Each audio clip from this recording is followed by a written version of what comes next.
দর্শক মানচিত্রে নিয়মিত আয়োজন কথোপকথন। দর্শক, আজকের ভিডিওতে আমরা যে বিষয়গুলো নিয়ে আলোচনা করতে যাচ্ছি, প্রথমত আমরা কথা বলবো আমেরিকার প্রেসিডেন্ট ডোনাল্ড ট্রাম্পের চরম বেপরোয়া এবং অবাক করা একটা অবস্থান নিয়ে, যেখানে তিনি খোদ ইরানের সুপ্রিম লিডারের সাথে দেখা করার জন্য কার্যত মরিয়া হয়ে উঠেছেন। দ্বিতীয়ত আমরা বিশ্লেষণ করব কিভাবে আমেরিকা এবং ইরানের এই চরম উত্তেজনার সুযোগ নিয়ে তুরস্কের প্রেসিডেন্ট এরদোয়ান নিজের দেশের জন্য কোটি কোটি ডলারের এনার্জি করিডোর তৈরি করে নিচ্ছেন।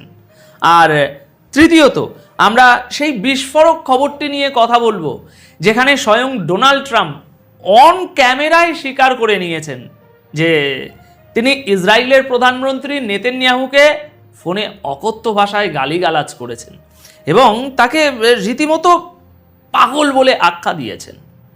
তো চলুন আর কথা না বাড়িয়ে আজকের মূল বিশ্লেষণে প্রবেশ করা যাক। শেষ পর্যন্ত অবশ্যই সাথে থাকবেন।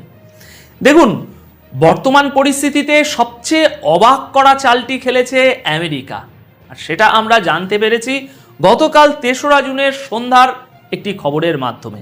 খবরটি হলো আমেরিকার প্রেসিডেন্ট ডোনাল্ড ট্রাম্প সরাসরি জানিয়েছেন যে তিনি বর্তমান ইরানের সুপ্রিম লিডার মুস্তাফা খামেনির সাথে সরাসরি দেখা করতে চান। এখানে একটা জিনিস বুঝতে হবে দর্শক, এই আমেরিকা কিন্তু সেই দেশ যারা এর আগে ইরানের মাটিতে চরম আগ্রাসন চালিয়েছে, তাদের শীর্ষ নেতাদের টার্গেট করেছে। আর এখন সেই আমেরিকার প্রেসিডেন্টই কিনা ইরানের নতুন সুপ্রিম লিডারের সাথে এক টেবিলে বসার জন্য আগ্রহ প্রকাশ করছেন। এর পেছনের আসল ব্যাপারটা তাহলে কি? গতকাল ৩রা জুন নিউ ইয়র্ক পোস্টের একটি পডকাস্টে কথা বলার সময় ট্রাম্প খুব পরিষ্কারভাবেই বলেছেন যে তিনি খামেনির সাথে দেখা করতে চান এবং পরিস্থিতি কোন দিকে যায় তার উপর ভিত্তি করে এই মোলাকাত হতেও পারে। একই পডকাস্টে যখন ট্রাম্পকে মুস্তাফা খামেনির শারীরিক অবস্থা নিয়ে প্রশ্ন করা হয়, তখন তিনি স্বীকার করেন যে তার কাছে রিপোর্ট আছে খামেনির স্বাস্থ্য খুব একটা ভালো নেই। কিন্তু একই সাথে তিনি এটাও কনফার্ম করেছেন যে ইরানের প্রতিটি গুরুত্বপূর্ণ সিদ্ধান্ত, প্রতিটি সামরিক বা রাজনৈতিক দাবার চালে মুস্তাফা খামেনি পুরোপুরি অ্যাক্টিভ আছেন। দর্শক, ঠিক এর আগের একদিন আগে অর্থাৎ ২রা জুন আমেরিকার secretary of state Marco Rubio ঠিক একই কথা বলেছিলেন যে মুস্তাফা খামেনি বেঁচে আছেন এবং আগের চেয়ে অনেক বেশি শক্তিশালী ভূমিকা পালন করছেন। এখন আপনাদের মনে প্রশ্ন আসতে পারে, ট্রাম্প হঠাৎ এত শান্তিপ্রিয় হয়ে গেলেন কেন? দেখুন, আসল ব্যাপারটা হলো ট্রাম্প পুতিন, শি জিনপিং বা কিম জং উনের সাথে দেখা করে হয়তো নিজেকে গ্লোবাল পিস মেকার হিসাবে প্রমাণ করতে চান, কিন্তু ইরানের সুপ্রিম লিডারের সাথে দেখা করাটা এত সোজা নয়। কারণ ইরান আমেরিকার এই দ্বিমুখী নীতি খুব ভালো করেই বোঝে। ইরান খুব ভালো করেই জানে যে আমেরিকার বন্ধুত্বের আড়ালে সব সময় একটা ছুরি লুকানো থাকে। তাই ট্রাম্প যতই চান এই দেখাটা হোক, মুস্তাফা খামেনির দিক থেকে এর ইতিবাচক সাড়া পাওয়ার সম্ভাবনা প্রায় শূন্য। কারণ যে দেশ তাদের নেতাদের রক্ত ঝরিয়েছে, তাদের সাথে এক টেবিলে বসে কফি খাওয়ার মতো বোকামি ইরান করবে না। ট্রাম্পের এই বার্তার মূল উদ্দেশ্য হলো আমেরিকান জনগণকে এটা দেখানো যে তিনি যুদ্ধ থামাতে চান। কিন্তু গ্লোবাল সাউথ বা অ্যান্টি ওয়েস্ট দুনিয়া খুব ভালো করেই জানে যে আমেরিকার এই দুর্বলতার পিছনে লুকিয়ে আছে তাদের সেই অস্তগামী সাম্রাজ্যের চরম হতাশা। আচ্ছা, এবার আসুন একটু ভিন্ন দিকে আমরা তাকাই, যেখানে দুই পরাশক্তির এই রেষারেষির মাঝখানে একজন অত্যন্ত চতুর খেলোয়াড় নিজের আখের গুছিয়ে নিচ্ছেন। তিনি হলেন তুরস্কের প্রেসিডেন্ট রেসেপ তাইয়েপ এরদোয়ান। দেখুন, জিওপলিটিক্সে একটা কথা আছে, এক দেশের সংকট আর এক দেশের জন্য সুযোগ। মধ্যপ্রাচ্যে ইরানকে কেন্দ্র করে বর্তমানে যে চরম উত্তেজনাকর পরিস্থিতি তৈরি হয়েছে, সেটাকে এরদোয়ান তুরস্কের জন্য একটা বিশাল অর্থনৈতিক এবং কৌশলগত সুযোগ হিসাবে দেখছেন।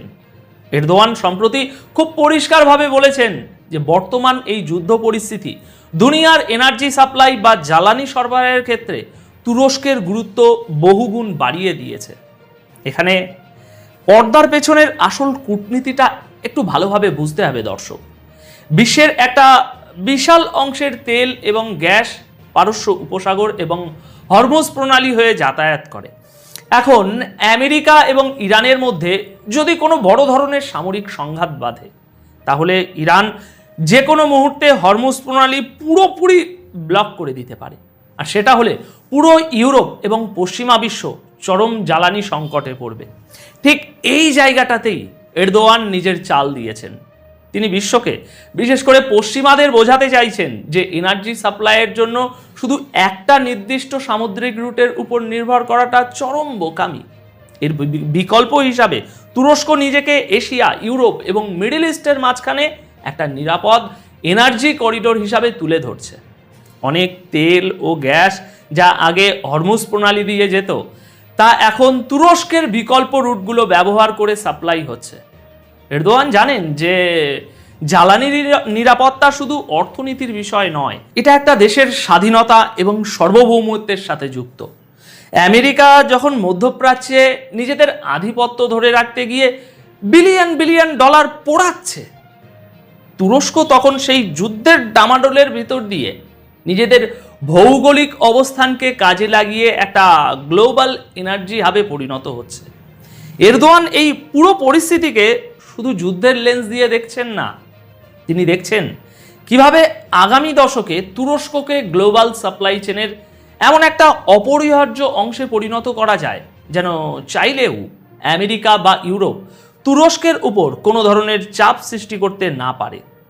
এবার দর্শক, ভিডিওর এই পর্যায়ে এসে আমরা আজকের সবচেয়ে চাঞ্চল্যকর এবং বিস্ফোরক খবরটি নিয়ে কথা বলবো, যা আমেরিকার সাথে তাদের সবচেয়ে আদরের মিত্র ইসরায়েলের আসল ফাটলটাকে সবার সামনে উন্মোচন করে দিয়েছে।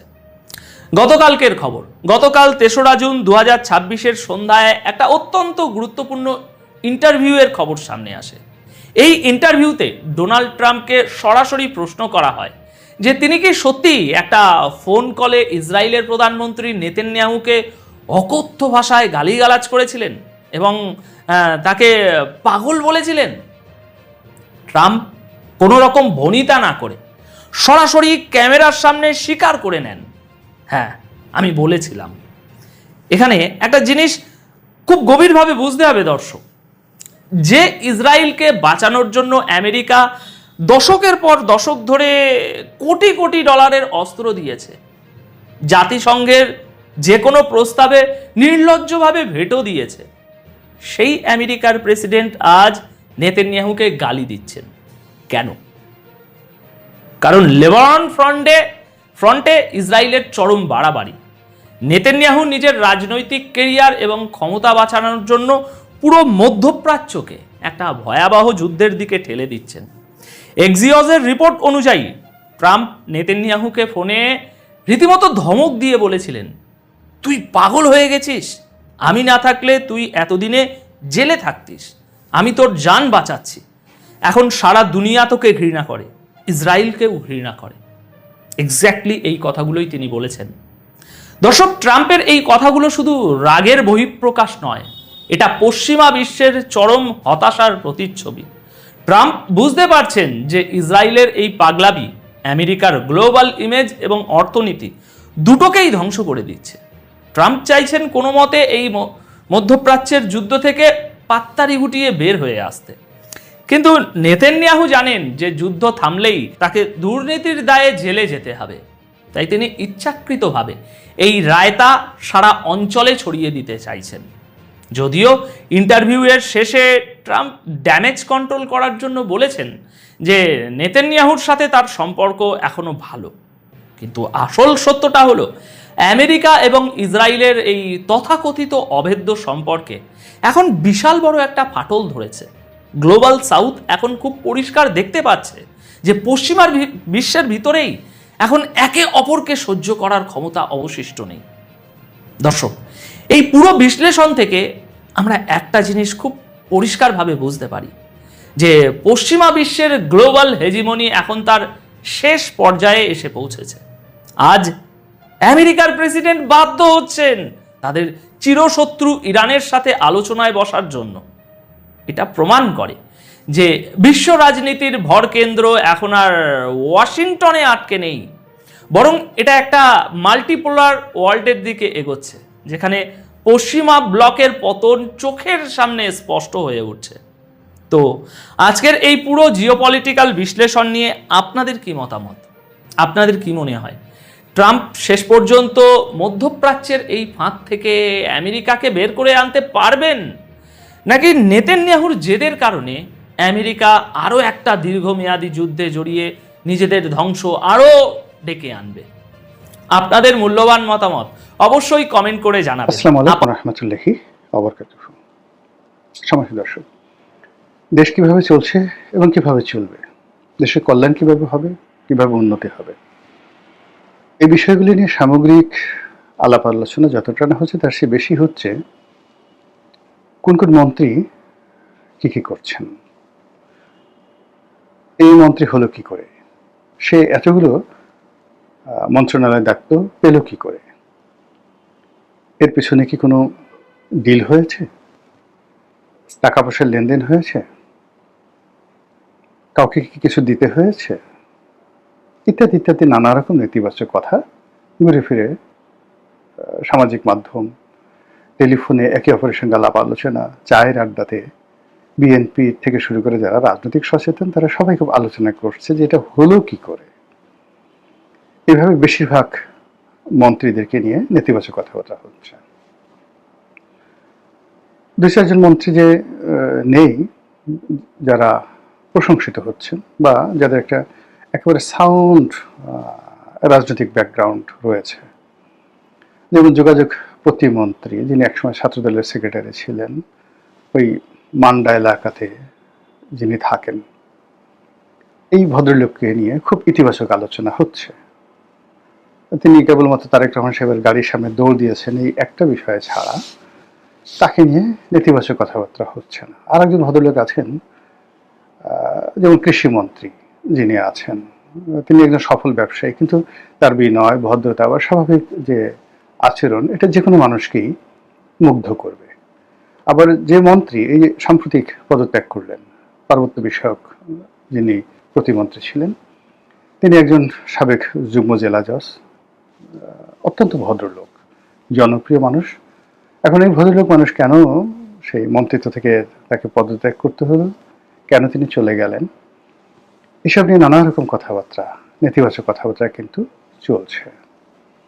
তো এই বিষয়গুলি নিয়ে আলোচনা করবো। তার সঙ্গে সঙ্গে একই সঙ্গে আলোচনা করব যে বিএনপির ভিতরে বর্তমান মন্ত্রী পরিষদ নিয়ে, উপদেষ্টা পরিষদ নিয়ে নানা রকম অস্থিরতা আছে, অস্বস্তি রয়েছে, অশান্তি রয়েছে এবং অনেকে এই মন্ত্রী পরিষদ পছন্দ করছে না।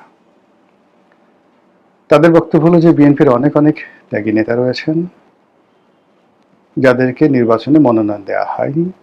এর কারণ হিসেবে বলা হয়েছে যে তারা নির্বাচন এলাকায় জনপ্রিয় নন, কিন্তু জাতীয়ভাবে তারা অসাধারণভাবে পরিচিত, তাদের বাগ্মিতা প্রমাণিত, দলের জন্য ইফেক্টিভ, দে আর ন্যাশনাল লিডার্স। এরকম অন্তত পক্ষে 20 জন নেতৃবৃন্দ রয়েছেন যাদেরকে মনোনয়নও দেওয়া হয়নি, আর এই 100 দিন হয়ে গেল সরকারের কোনো পদ পদবিতে সম্মানজনক কোনো জায়গাতে তাদেরকে রাখা হয়নি।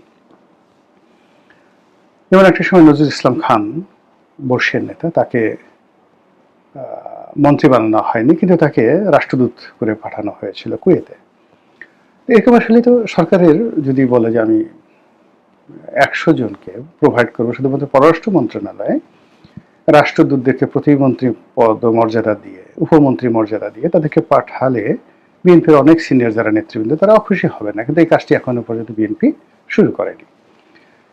ফলে সামাজিক যোগাযোগ মাধ্যমে যারা এ সকল নেতাকর্মীদের যারা ভক্ত মুরিদান রয়েছেন, শুভানুধ্যায়ী রয়েছেন, তারা প্রতিদিনই এক একটা করে রিল ছাড়ছেন যে মন্ত্রিসভা পরিবর্তন হচ্ছে, এরা মন্ত্রী হচ্ছেন, এরা বাদ পড়ছেন, এই সমস্ত নানা রকম কথাবার্তা, যা কিনা সরকারের যে স্বাভাবিক কর্মকাণ্ড রয়েছে, যে ধারাবাহিকতা রয়েছে কর্মে, সেই জিনিসগুলো নষ্ট করে দিচ্ছে।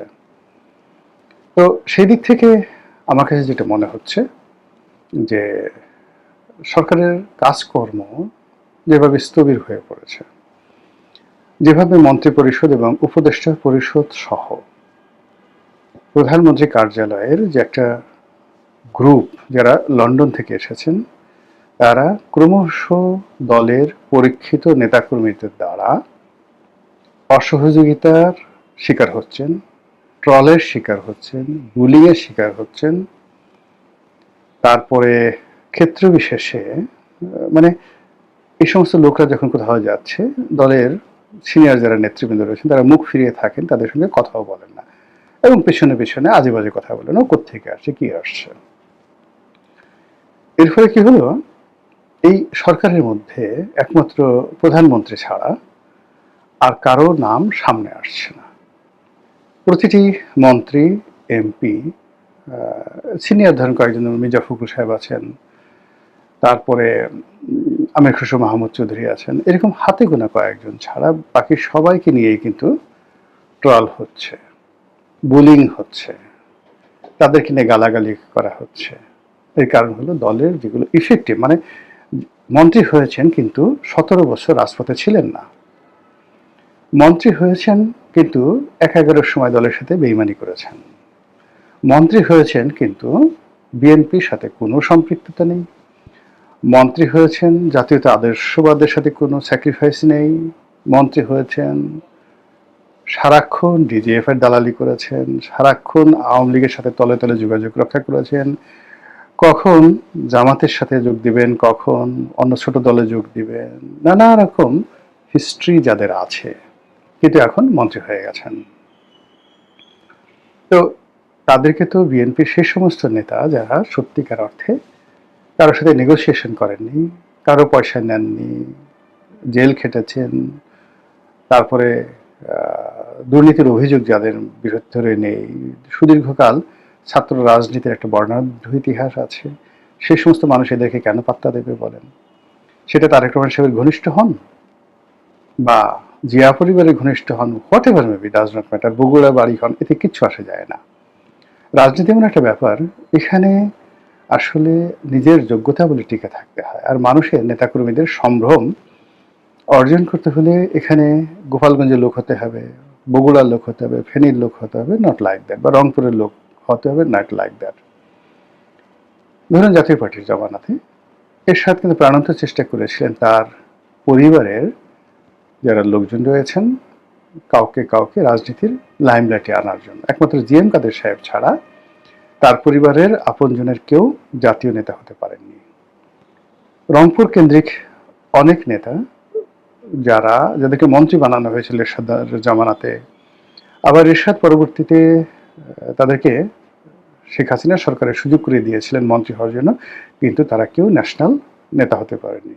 জাতীয় পার্টি বলতে ওই আনিসুল ইসলাম মাহমুদ, ওই কাজী ফিরোজ রশিদ, কিংবা ধরুন সেই কাজী ফিরোজ রশিদ বা রুহুল আমিন হাওলাদার, এর বাইরে জাতীয় পার্টি আসলে যেতে পারছে না, মানে নেতা তৈরি করা যাচ্ছে না কোনো অবস্থায়। আবার এই গ্রুপে, এরশাদ গ্রুপের মধ্যে জিএম কাদের সাহেব, শামীম হাদের পাটোয়ারি, এই দুজনের বাইরে আপনি কারো নাম পাবেন না। এবং এরা সবাই কিন্তু দেখবেন নিজেদের যোগ্যতা বলে তারা আজকের এই পর্যায়ে আসছে এবং পরিবারের মধ্যে গুতুগুতি করে এই পর্যায়ে আসছে। তারা দয়া মায়ায় বা সুযোগ সুবিধা নিয়ে কিন্তু নেতা হননি। এরপরে যদি আপনি আওয়ামী লীগের কথা চিন্তা করেন, আওয়ামী লীগের যারা আত্মীয় কোটায় দলে বড় বড় পদ পদবি পেয়েছেন, ক্ষমতা দেখিয়েছেন, অনেক আওয়ামী লীগের শুধুমাত্র শেখ পরিবারের সাথে একটু দূরতম সম্পর্ক আছে এরকম লোক যুবলীগ, ছাত্রলীগ, আওয়ামী লীগ, সরকার, মন্ত্রী, এমপি অনেকে হয়েছেন। অনেকে শেখ হাসিনার দয়াতে মন্ত্রী হয়েছেন, এমপি হয়েছেন, অনেক কিছু হয়েছেন। কিন্তু একটা সিঙ্গেল লোকের দেখান তো যে ন্যাশন ওয়াইড, ন্যাশনালি জাতীয় নেতা হিসেবে স্বীকৃতি পেয়েছেন, আওয়ামী লীগ নেতাকর্মীরা তাকে ভালোবাসে, এরকম একটা সিঙ্গেল লোক পাবেন না। শেখ পরিবারের মধ্যে আত্মীয় কিন্তু নেতা হয়েছেন, তারা নিজেদের যোগ্যতা বলে, তাদের শেখ পরিবারের আত্মীয়তা না থাকলেই বরং তাদের ভালো হতো। যেমন ধরেন জাহাঙ্গীর কবির নানক, যেমন ধরেন আবুল হাসনাত আবদুল্লাহ, দে আর পলিটিক্যালি মাস্টার, রাজনৈতিকভাবে তারা পরিপক্ক। ইভেন শেখ সেলিম, শেখ ফজলুল হক মনি, তারা পলিটিক্যালি ম্যাচিউরড, সেখানে শেখ পরিবারের সাথে সম্পর্ক না থাকলেও কিন্তু তারা দাঁড়িয়ে যেতেন। কিন্তু শেখ হাসিনা যাদেরকে চেষ্টা করেছেন, বা যারা শুধুমাত্র দ্বিতীয় জেনারেশন, তৃতীয় জেনারেশন, ইভেন আপনি চিন্তা করেন পুতুলকে বা জয়কে, তাদেরকে রাজনীতিতে আনার জন্য, এস্টাবলিশ করার জন্য এমন কোনো চেষ্টা নাই যে সবাই করেনি, কিন্তু হয়নি। সত্যি কথা এখনো পর্যন্ত হচ্ছে না। আগামীতে যদি হয় সেটা ব্যতিক্রম একটা ঘটনা। শেখ রেহানাকে বিকল্পভাবে দাঁড়া করানোর জন্য কে না চেষ্টা করেছে, শেখ হাসিনার বিকল্প, কিন্তু হয়নি। একইভাবে ধরেন বিএনপি রাজনীতিতে, বিএনপিতে পরিবার প্রথা ওইভাবে জিয়াউর রহমানের আমলে তেমন একটা ছিল না, কিন্তু বেগম যেহেতু তার ভাই সাইদ ইস্কান্দার থেকে শুরু করে তার অন্যান্য আত্মীয় স্বজন যারা আছেন, কর্নেল জাফর ইমাম থেকে শুরু করে আর অনেককে তিনি প্রতিষ্ঠা করার চেষ্টা করেছেন। তারেক রহমান সাহেব তার বন্ধু বান্ধব, আপনজন, পরিবারের যারা লোকজন, আমাদের আত্মীয়, কোনো কারণে একটু আত্মীয় হয়েছে বা তার সাথে ভালো সম্পর্ক, এদের অনেককে তিনি নেতা বানানোর চেষ্টা করেছেন। এরা কেউ নেতা হতে পারেনি, বরং মানে এখনো পর্যন্ত সবাই দলের মধ্যে তারেক রহমান সাহেবের সঙ্গে যাদের আত্মীয়তা, বন্ধুত্ব, ব্যক্তিগতভাবে তিনি যাদেরকে স্নেহ করেন, এরা সবাই সাধারণ নেতাকর্মীদের রোষানলে আছে। এটা হলো বাস্তবতা। তো ওখান থেকে বের হয়ে একজন সাইফুর রহমান হয়ে যাবেন, একজন আব্দুল সালাম তালুকদার হবেন, কে এম ওবায়দুর রহমান হবেন, এটার জন্য আসলে লং আউটস্ট্যান্ডিং পলিটিক্যাল পারফরমেন্স দরকার হয়। তো এরকম পলিটিক্যাল পারফরমেন্স রয়েছে বিএনপির অন্ততপক্ষে 50 জন নেতা, যারা এমপি হতে পারেননি কিন্তু এমপিদের বস, এই মন্ত্রী হতে পারেননি কিন্তু মন্ত্রীদের নেতা ছিলেন তারা।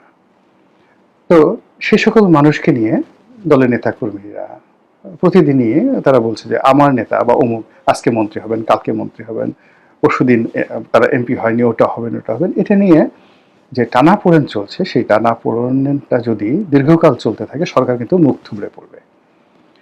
এর কারণ হলো